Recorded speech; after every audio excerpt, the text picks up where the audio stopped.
नई दिल्ली, 1 अप्रैल 2025। ऑस्ट्रेलियाई व्यापार एवं निवेश आयोग ऑस्ट्रेड ऑस्ट्रेलिया ने सोमवार को 13 संस्थानों के 19 सदस्यों वाले एक भविष्य कौशल प्रतिनिधिमंडल को पेश किया। यह प्रतिनिधिमंडल तकनीक, हरित अर्थव्यवस्था और बुनियादी ढांचे के क्षेत्र में ऑस्ट्रेलियाई कौशल क्षमताओं को भारत में प्रस्तुत कर रहा है। इस पहल का उद्देश्य दोनों देशों के बाजारों के बीच जागरूकता को बढ़ाना, साझेदारी को गति देना और ऑस्ट्रेलिया तथा भारतीय संस्थानों, विश्वविद्यालयों और कॉरपोरेट प्रशिक्षण प्रदाताओं के बीच व्यावसायिक सहयोग को बढ़ावा देना है। Not least skills. We're delighted to have not only the head of Austrade for all of South Asia, Dr. Monica Kennedy here, who's a skills professional herself, but also the new-ish, I think, still, Deputy CEO of Austrade, based in Canberra, so the Deputy Leader of the whole of Austrade for the whole of the world. That is Dara Williams, and she's sitting here in the front row. Great to have you here, Dara. To you, Aditya Ghosh, wonderful to meet you. I enjoy your aircraft almost every week of the year and look forward to working with you on that and other fields. To Jaya Awashti, CII, a crucial partner for us in everything we do, and great that we have you with all of your expertise on skills development and from the basis of industry, which is vitally important. Ladies and gentlemen, Vic is right when he says that the Australia-India relationship has never been at a higher place.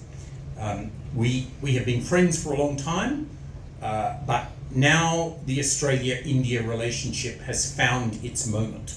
There are three underlying drivers for that.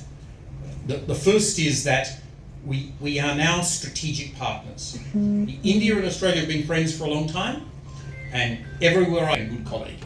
But now it's different, because through the Quad and bilaterally, we have developed that it has huge underlying prosperity potential. But we know there are also serious risks to stability in our region. And India and Australia, together with Japan and the United States and others, are as one in fighting for that. That is a new feature of our bilateral relationship. Secondly, fastest growing large economy on the planet, 6-7% per annum. It will be at least the third biggest economy in the world by 2030. And for the Australians in the room, you need to think about it like this: the growth in China, the underlying growth factors in India go out for decades. 2023. India has 550 million people between the ages of 15 and 29, and a need that the Indian government has is for more of them to get the skills that will allow them to be brought into this burgeoning Indian economy. We listen carefully to that, and we are making it to its skills needs. Now, we do that on the basis of an already very powerful relationship between Australia and India in education.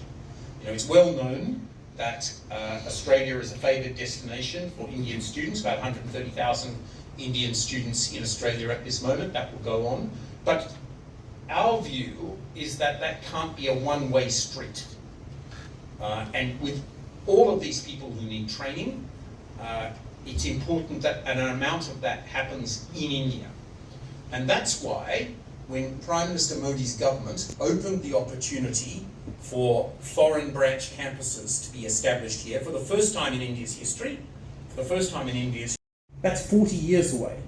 And so there is huge potential for this country to grow for a very long time. Now, every economy in the world is taking notice of India because of that. But Australia is in a very unique position because we're not just any other economy to India. We're a strategic partner, we're a neighbour, and we are highly complementary in our economy. That means that we produce the things that India needs, and we are not competitors in many of the fields where India is strong. So, when it comes to more skilled capability, Australia is the country that has that complementary skill. And then the third thing that is driving our bilateral relationship is what we call the human bridge.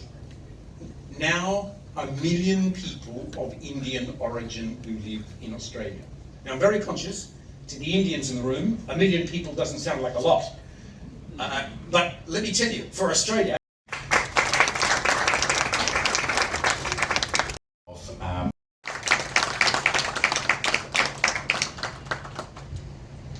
Thank you so much, High Commissioner, and thank you, Aditya.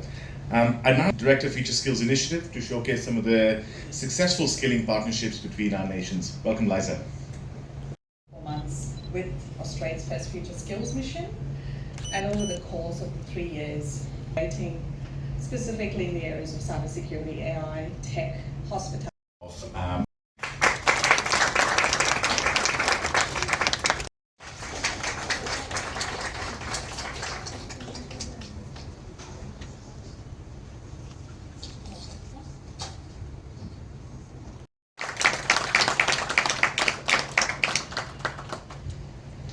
Thank you so much, High Commissioner, and thank you, Aditya.